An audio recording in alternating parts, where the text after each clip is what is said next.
नमस्कार, आप देख रहे हैं न्यूज़ 24। आपके साथ मैं हूं प्रत्युष खरे।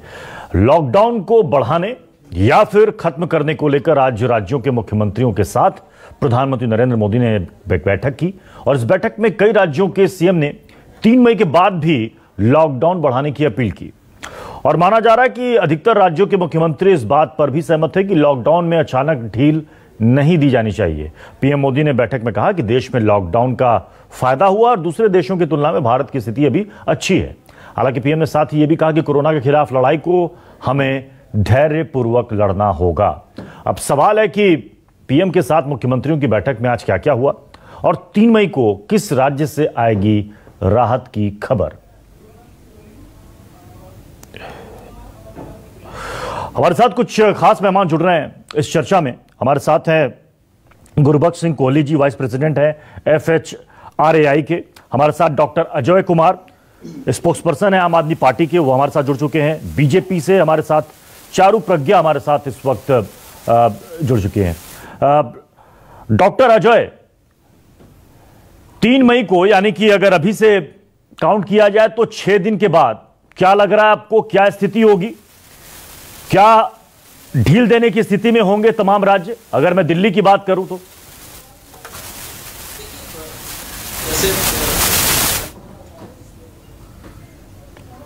दिल्ली की सरकार ने पहले भी ये सबको बताया है कि जो इलाके में लाल जोन है या जो हॉटस्पॉट है उसको खोलने के लिए तो अभी उस पर तो कोई कार्रवाई नहीं होगी और जो नॉन हॉटस्पॉट एरियाज है उस पर जो है वैसे जैसे केंद्र सरकार के आदेश अनुसार दुकान वगैरह जो है खुल गई है और हम लोग हमेशा हर रोज उसका जो है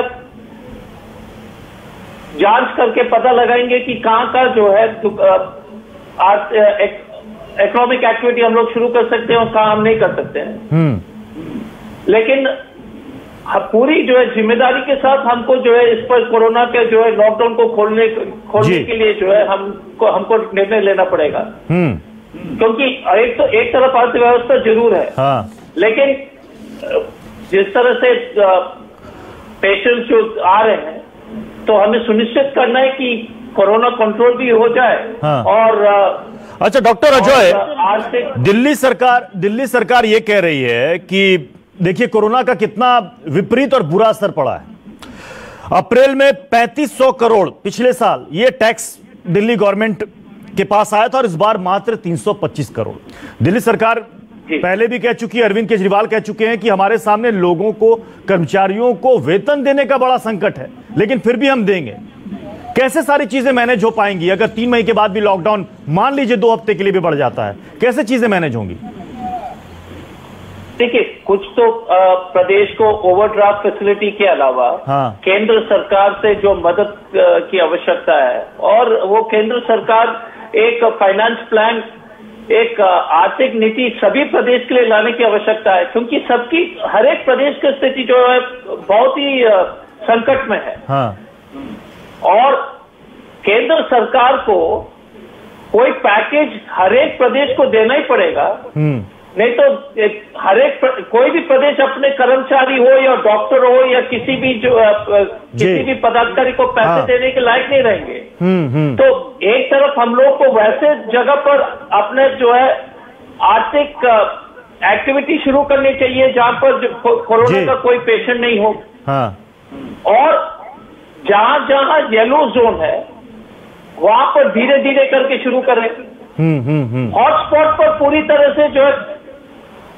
तरह से लॉकडाउन रहनी चाहिए, वो हमने पहले भी कहा, अभी भी कहेंगे क्योंकि पेशेंट की अगर संख्या बढ़ती है तो बड़ी दिक्कत हो जाएगी दिल्ली के अस्पताल में और किसी भी प्रदेश में। बैलेंस बहुत ही फाइन बैलेंसिंग ठीक है। आप कह रहे हैं कि राज्यों के लिए भी एक आर्थिक पैकेज पर सोचना चाहिए केंद्र सरकार को। चारू प्रज्ञा, लगभग तमाम राज्य कह रहे हैं कि स्थिति सबकी खराब है। इस वक्त जो आर्थिक हालात से राज्य जूझ रहे हैं वो केंद्र से मदद की आस लगाए बैठे हैं। अगर लॉकडाउन बढ़ जाता है, जैसे कि आज की बैठक में ज्यादातर राज्यों ने कहा कि नहीं, अचानक से लॉकडाउन को खत्म नहीं करना चाहिए, इसमें इसको और बढ़ाना चाहिए कुछ शर्तों के साथ। लेकिन अगर कोई आर्थिक गतिविधि नहीं होगी तो इस नुकसान की भरपाई कैसे होगी चारू प्रज्ञा?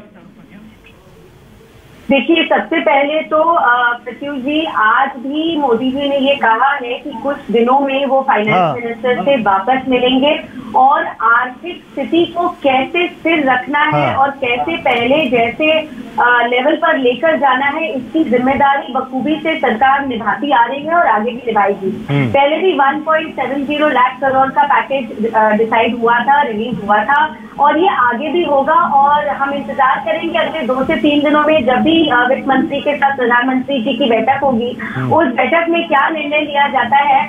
और जैसे इंडिकेशंस आ रहे हैं और जैसे मोदी जी की बातों से समझ में आ रहा है, इसका पूरा ध्यान रखा जाएगा।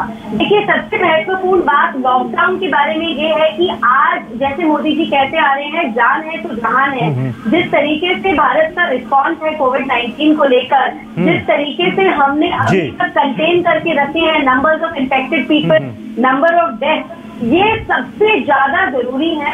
और इसको संभालने के लिए जो भी निर्णय सरकार लेगी, इसका साथ हर राज्य की सरकार भी दे रही है। आज भी जैसे हमने देखा, राज्य की सब सरकारों को चिंता है कि फाइनेंशियल स्थिति कैसी रहेगी, थोड़े समय के बाद इकोनॉमी की स्थिति कैसी रहेगी, लेकिन जानों को बचाना सबसे ज्यादा आज जरूरी जी।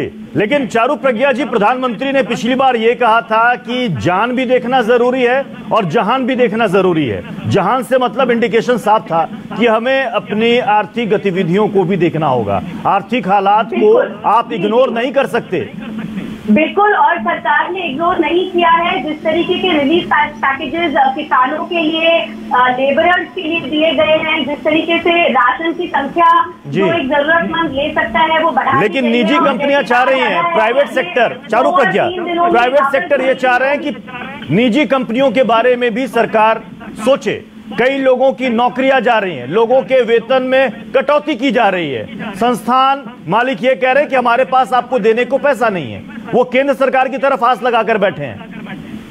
देखिए, सबसे जरूरी बात यह है कि केंद्र सरकार in the best of its capacity इस क्राइसिस को हैंडल कर रही है, और इसकी हम जितनी तारीफ करें वो कम है। हाँ, मुश्किलें बहुत बढ़ गई हैं, लेकिन ये मुश्किलें विश्व भर में बढ़ गई हैं, और इन मुश्किलों का सामना कैसे भारत कर सकता है, इसको प्रधानमंत्री जी समझते हैं और संभालेंगे। वित्त मंत्री के साथ जब उनकी बैठक हो जाएगी, मुझे पूरा यकीन है कि राहत इन इंडस्ट्री, आप कह रहे हैं कि कुछ ना कुछ रास्ता जरूर निकल के आएगा।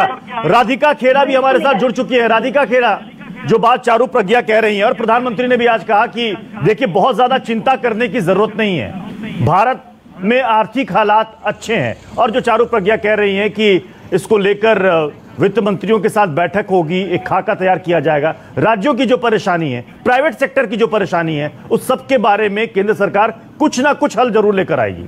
राधिका खेड़ा, देखिए, 1 महीना पूरा हो चुका है लॉकडाउन को, और अभी भी अगर बैठकें होनी ही हैं और अभी भी फैसले लेने ही हैं, तो मैं नहीं समझ सक रही कि ये कब लिए जाएंगे, जब देश और बद से बदतर स्थिति में चला जाएगा। अगर आप राज्यों के मुख्यमंत्री को देखें, फाइनेंस मिनिस्टर्स को देखें, वो बार बार ये कह रहे हैं कि हमें आर्थिक मदद की जरूरत है, सेंटर को हमें पैसा देना पड़ेगा, तभी हम अपने लोगों को, जिनको तनख्वाहें देनी है स्टेट ऑफिशियल्स को, उनको दे पाएंगे और आगे इस महामारी से लड़ पाएंगे। क्योंकि जिस तरीके से सारा बिजनेस लॉकडाउन हो चुका है, जिस तरीके से रेवेन्यू नहीं मिल रहा है स्टेट्स को, उनको सेंटर से पैसों की जरूरत है, पर सेंटर वो पैसे रिलीज नहीं कर रही है। और एक बहुत बड़ा कंफ्यूजन और एक गैप है, क्योंकि कोई भी चीज हो रही है, चाहे वो ये चीजें हों, जिस तरीके से हमने देखा कुछ दिन पहले जो नोटिफिकेशन आया कि क्या खुला रह सकता है, क्या नहीं खुला रह सकता, उसको भी लेकर कंफ्यूजन हुआ, चाहे वो केरल के समय पे हो, चाहे अब दिल्ली के समय में हो।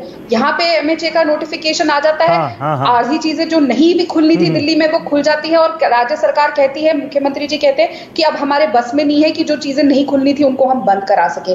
तो एक जो गैप है, वो गैप को भरने की जरूरत है। 1 महीना पूरा हो चुका है, ऐसा भी नहीं है कि अभी की बात है, और इस 1 महीने में अगर हम अभी भी नहीं कर पाए तो बद से बदतर हो जाएंगे। और चारू प्रज्ञा, ये बात जो राधिका खेड़ा ने उठाई है कि ये जो आप गाइडलाइन लेकर आते हैं, फिर बाद में पता चला कि उस गाइडलाइन में कुछ स्पष्टीकरण आता है, कुछ संशोधन किया जाता है, इतना कंफ्यूजन क्यों है? नहीं, कंफ्यूजन कुछ भी नहीं है सत्युष जी। देखिए, जैसे अभी राधिका जी बोल रही थी, मैं उसमें एक बात ऐड करना चाहूंगी। ये कल या परसों का ही हादसा है जब कैप्टन अमरिंदर सिंह जी ने, जो पंजाब के मुख्यमंत्री हैं, उन्होंने और उनकी ऑफिस ने एक ट्वीट किया था जहां पर उन्होंने गलत संख्या बताई थी कि सेंटर से उनको कोविड-19 से लड़ने के लिए कितना अमाउंट मिला है। बाद में उनको क्लैरिफिकेशन जारी करना पड़ा कि हाँ, दूसरे हेडर्स के अंदर भी और अमाउंट हमको मिला है। तो बहुत सारी समस्याएं आज भी ऐसी हैं जो विपक्ष की सरकारें सही प्रोजेक्शंस नहीं देती हैं। विपक्ष की सरकारें केंद्र सरकार को खराब रोशनी में दिखाने की वजह से कभी कभी फेक न्यूज भी फैलाती है और कभी कभी इम्पोर्टेंट इंफॉर्मेशन को छुपा भी जाती है। तो इस समय मेरी सबसे विनती ये रहेगी कि ये यूनाइटेड रहने का समय है। जिन परेशानियों के बारे में हम आज बात कर रहे हैं वो राधिका जी भी उतना ही समझती है जितना मैं समझती हूँ। राधिका जी इस पर जवाब दीजिए, फिर उसके बाद मैं कोहली जी के पास जाऊंगा। राधिका जी। जी देखिए चारू जी, मैं आपको एक साफ तौर से एक बात बता दूं, कांग्रेस पार्टी और कांग्रेस पार्टी के हर स्टेट की सरकार इस बात से बिल्कुल क्लियर है कि हम सेंटर के साथ खड़े हैं, मोदी जी के साथ इस लड़ाई में खड़े हैं, इस महामारी में खड़े हैं। कोई उनको नीचा दिखाने की कोशिश नहीं कर रहा और ना ही हम कोई फेक न्यूज फैला रहे हैं। सच्चाई ये है कि इस देश की जो कैपेसिटी है 1 लाख से ज्यादा टेस्ट होने की, वो आप पूरा नहीं कर रहे। किस बात का डर है, आप टेस्ट क्यों नहीं करा रहे? और रही बात कि पंजाब को आपने कितना पैसा दिया है, तो वो सब जानते हैं। आपने जितने करोड़ दिए हैं, बार बार हमारे फाइनेंस मिनिस्टर ये क्लियरली टीवी पे भी आके बोल चुके हैं और उनके ट्विटर हैंडल पे भी, क्योंकि आप ट्वीट की बात कर रही हैं, कोई बात को रिट्रैक्ट नहीं कर रहा। और आप खुद बताइए, क्योंकि आपकी सरकार, बताइए आपने छत्तीसगढ़ सरकार को कितना पैसा दिया, आपने पुडुचेरी सरकार को कितना पैसा दिया, आपने महाराष्ट्र सरकार को कितना पैसा दिया और आपने पंजाब सरकार को कितना पैसा दिया। आपके पास तो लिस्ट होगी, पूरे देश को ये सामने बताइए प्रवक्ता के तौर पे कि दिल्ली में बैठी भाजपा सरकार, राष्ट्र की सरकार, मोदी जी की सरकार ने कितने पैसे दिए हमारी सरकार ने। बात पे जब कोई बात होती है कि क्या करना है तो दिल्ली की मोदी जी को जवाब है इसका, बोल देते हैं कि जनता को ये करना है, आपने लोगों को खाना खिलाना है, आपने पीएम केयर फंड में केंद्र की तरफ से राज्यों को जो मदद दी जा रही है वो कितनी मदद दी जा रही है? कांग्रेस शासित राज्य कह रहे हैं कि उनके साथ पक्षपात किया जा रहा है, भेदभाव हो रहा है।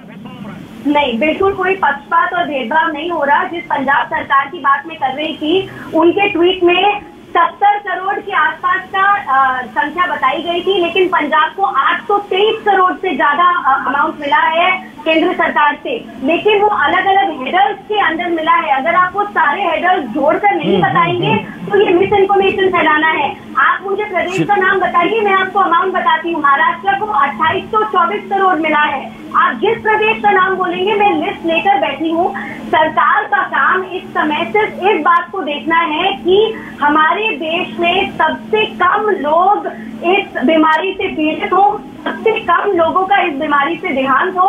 और इस लॉकडाउन की वजह से परेशानियां जरूर आई हैं, मैं भी मानती हूँ, लेकिन इस लॉकडाउन की वजह से मैं कोहली जी का रुख कर रहा हूँ। कोहली जी, सवाल यह है कि 3 मई के बाद, यानी कि अभी से 6 दिन के बाद किस राज्य से राहत की खबर आएगी, हर कोई ये देखना चाह रहा है। ठीक है, आशावादी होना बहुत अच्छी बात है, लेकिन इंसान को विपरीत परिस्थितियों के लिए भी तैयार रहना चाहिए। प्रधानमंत्री कह रहे हैं कि आर्थिक हालात की चिंता ना करें, वो बहुत बेहतर स्थिति में है। यानी हमें चिंता करने की कोई आवश्यकता नहीं है। कोहली जी, सब कुछ अच्छा है। नहीं, अगर सब कुछ अच्छा होता तो ये आज हम इस डिबेट पे बैठे हुए और बातचीत नहीं कर रहे होते। ये मानने की पहले तो बहुत आवश्यकता है कि जिस हिसाब से हमारी गवर्नमेंट ने इसे टैकल किया वो बहुत ही जैसे कि कह सकता हूँ कि बहुत अच्छा है, और कई दूसरे प्रदेशों में से ये बहुत जल्द काम हुआ है। ये एक बात सब लोग मानते हैं। दूसरी बात यह है कि अभी व्यवसाय बहुत खराब हो चुका है।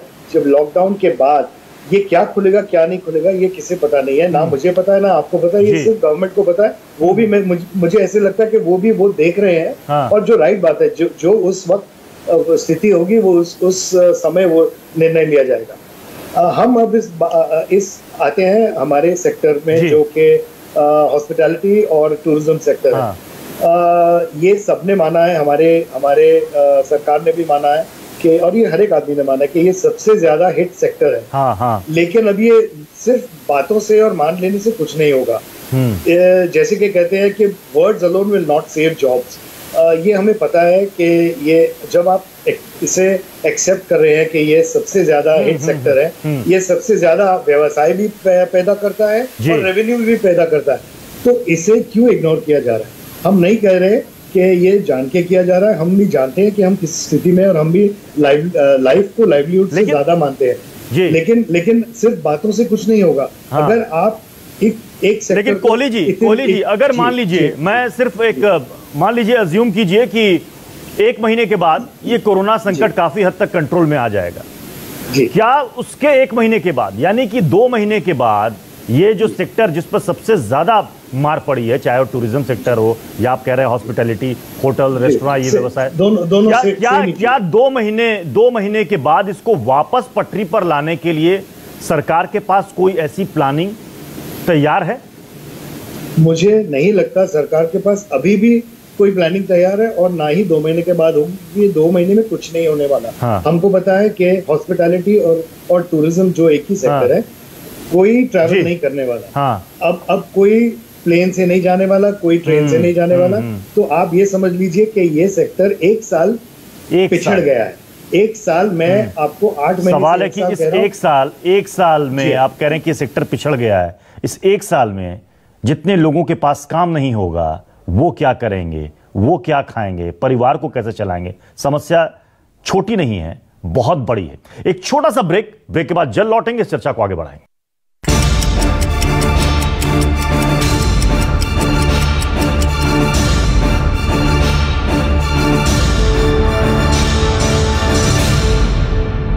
पांच की पंचायत में आज हम चर्चा कर रहे हैं। प्रधानमंत्री के साथ आज मुख्यमंत्रियों की बैठक हुई, जिसमें चर्चा की गई कि 3 मई के बाद आगे किस तरीके से प्लानिंग के साथ आगे बढ़ा जाए। ज्यादातर राज्यों ने कहा कि अभी फिलहाल लॉकडाउन को और बढ़ाने की आवश्यकता है, लेकिन कुछ एरियाज में ढील देनी पड़ेगी।